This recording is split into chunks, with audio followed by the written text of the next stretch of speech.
Assalamualaikum warahmatullahi wabarakatuh. Alhamdulillah nahmaduhu wa nasta'inuh wa na'udzu billahi min shururi anfusina wa min sayyiati a'malina. May yahdihillahu fala mudilla lahu wa may yudlilhu fala hadiya lahu. Allahumma shalli ala sayyidina Muhammad wa ala ali sayyidina Muhammad. Amma ba'du. Baik, pertama-tama marilah kita panjatkan puji dan syukur atas kehadiran Allah Subhanahu wa taala yang mana dengan nikmat Islam, nikmat iman sehingga kita bisa mengikuti perkuliahan, mengikuti pembelajaran pada pertemuan kali ini. Salawat berikan salam tidak lupa pula kita curahkan kepada junjungan besar Nabi Allah Muhammad Sallallahu Alaihi Wasallam yang kita nantikan syafaatnya di akhir yang nanti insyaallah. Baik, sebelum memulai pembelajaran, marilah kita berdoa bersama-sama. Berdoa mulai wahai Senin Selasa. Raditu billahi rabba jamatan wa bil Islam madinah wa bi rasul. Rabbi zidni ilma warzuqni fahman. Baik, setelah ini yang Bapak sebutkan namanya silahkan mengacungkan tangannya ke atas dan menyebutkan hadir. Baik, bisa dipahami? Ayo. Baik, sesi untuk pengabsahan sudah selesai. Selanjutnya pembelajaran pada pertemuan kali ini Bapak akan membahas tentang Al-Quran dan hadis adalah pedoman hidup.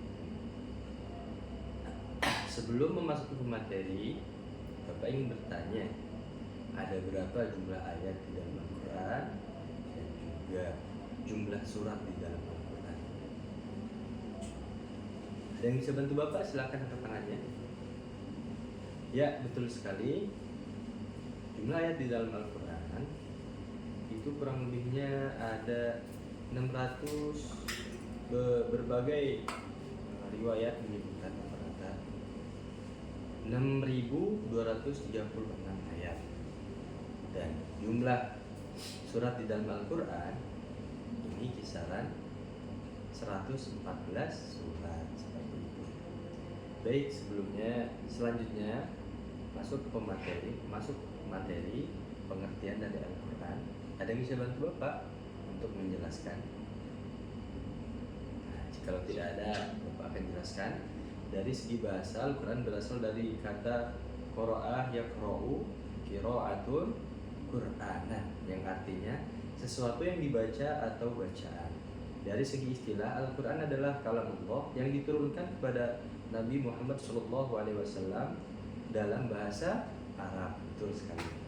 Yang sampai kepada kita secara mutawwir, ditulis dalam mushaf, dimulai dengan surat Al-Fatihah sampai diakhiri surat An-Nas. Membacanya berfungsi sebagai ibadah. Jadi kalau misalkan kita membaca Al-Quran satu ayat saja, itu sudah termasuk satu pahala seperti itu, apalagi banyak. Oke? Selanjutnya, kedudukan Al-Quran sebagai sumber hukum Islam itu memiliki kedudukan yang sangat tinggi. Al-Quran merupakan sumber utama yang paling pertama, sehingga mempersoalan harus merujuk dan berkepedoman pada Al-Quran itu sendiri. Seperti itu. Selanjutnya, kandungan di dalam Al-Quran yaitu dibagi menjadi ada 3: akidah, keimanan, selanjutnya ada syariah dan juga ibadah, dan yang terakhir akhlak dan juga budi pekerti. Akidah ataupun keimanan adalah keyakinan terhadap kuatnya di dalam hati. Akidah terkait dengan keimanan terhadap hal-hal yang gaib yang tercakup dalam rukun iman. Oke, yang tahu rukun iman ada berapa? Silakan ketahuinya. Oke. Iman yang pertama, iman kepada Allah. Yang kedua, iman kepada malaikat. Yang ketiga, iman kepada kitab suci. Yang keempat, iman kepada Rasul. Yang kelima, iman kepada hari kiamat. Yang terakhir, iman kepada qadar dan qadar. Selanjutnya, syariah dan juga ibadah. Hukum ini mengatur tentang tata cara ibadah yang baik yang berhubungan langsung kepada Allah Subhanahu wa taala. Seperti itu. Selanjutnya, akidah. Selain berisi hukum tentang akidah ibadah, Al-Quran ini juga berisi tentang hukum tentang akhlak. Al-Quran bagaimana seharusnya manusia berakhlak dan juga berperilaku baik dengan berakhlak kepada Allah Subhanahu wa taala dan yang lebih tua dan lain sebagainya. Seperti itu. Selanjutnya kita memasuki hadis dan juga sunnah. Pengertian dari hadis dan juga sunnah secara bahasa Hadis berarti perkataan ataupun ucapan, dan juga menurut istilah hadis adalah segala perkataan, perbuatan dan ketetapan yang dilakukan oleh Nabiullah Shallallahu Alaihi Wasallam, seperti itu. Selanjutnya kedudukannya hadis ataupun sunnah sebagai sumber hukum Islam.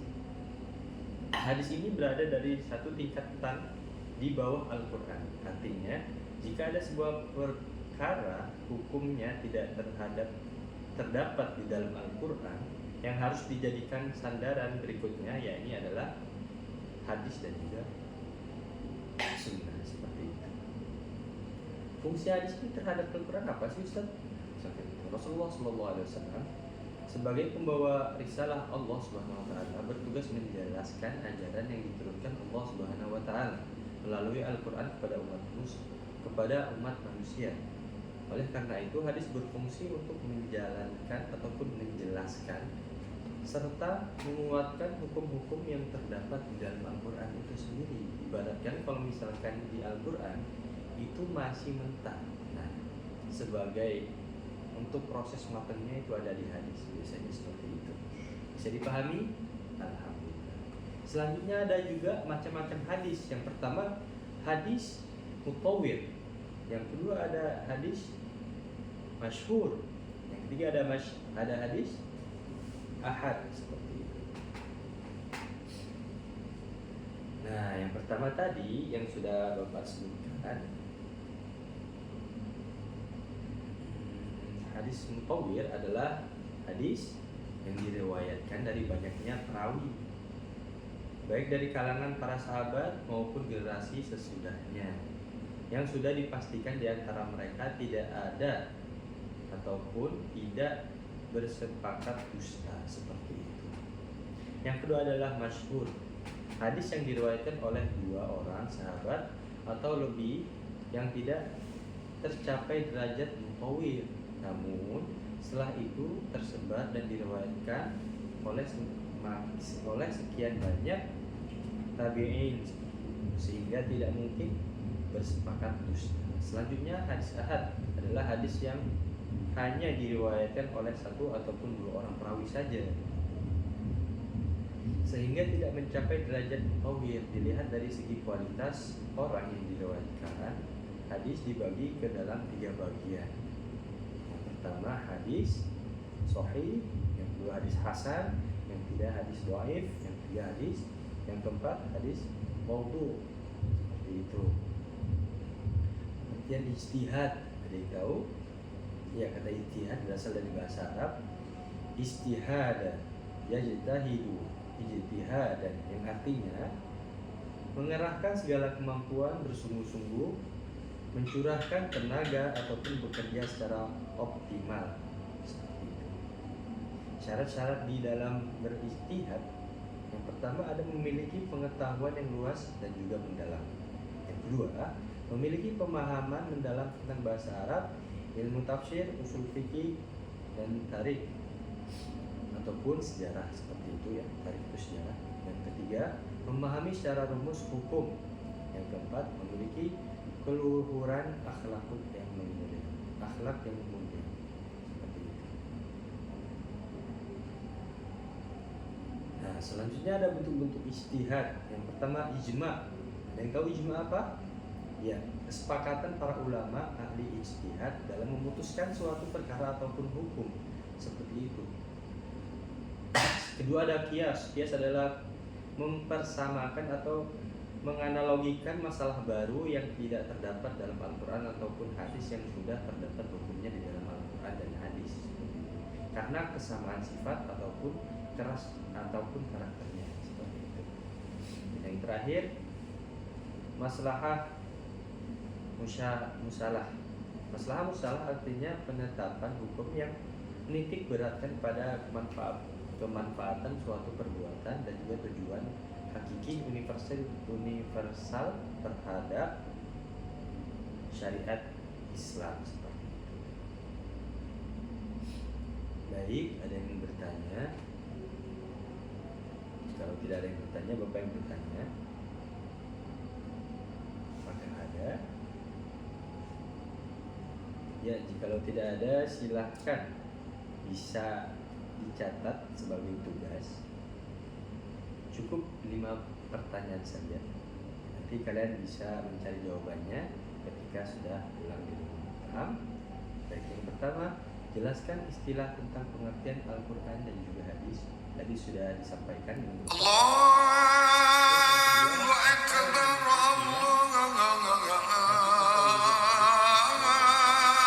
Akbar, selanjutnya, yang ketiga, jelaskan syarat-syarat berijtihad menurut Yusuf Al-Qaradawi.